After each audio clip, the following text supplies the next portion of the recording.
Presidentja e Kosovës, Vjosa Osmani, ka caktuar 15 prilin si ditën kur është planifikuar të bëhet konstituimi i Kuvendit të Kosovës, ndërka që regjistrimi i deputetëve sot vetëm se ka filluar dhe do të vazhdojë edhe ditëve në vazhdim. Mediumi ka pyetur disa qytetarë në lidhje me konstituimin e qeverisë dhe kush sipas tyre do ta formojë qeverinë e ardhshme.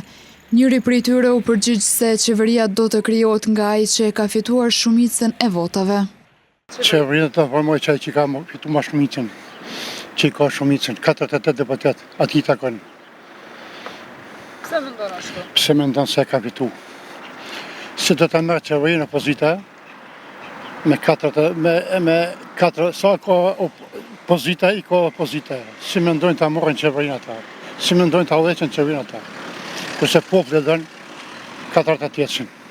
Ndërka që një tjetër mendon se nuk është më rëndësi se kush e formon qeverinë, sa është e rëndësishme që Kosova të mos shkojë edhe një herë tjetër në zgjedhje.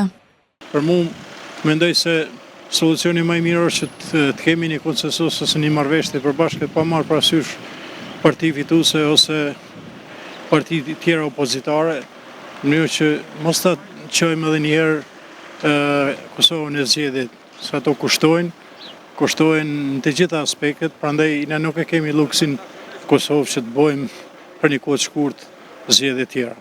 Mendoj që më e mira në çdo situatë globale çfarë është, edhe në situatë çfarë gjendet Kosova, që të bëhet një zgjidhje adekuate, në mënyrë që të vazhdojmë jeta më tutje.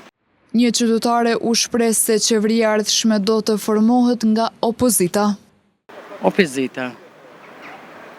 Do ta fitoj, inshallah, bëhet mirë, do ta fitojnë, inshallah. Inshallah, bëhet mirë për shtatëritë.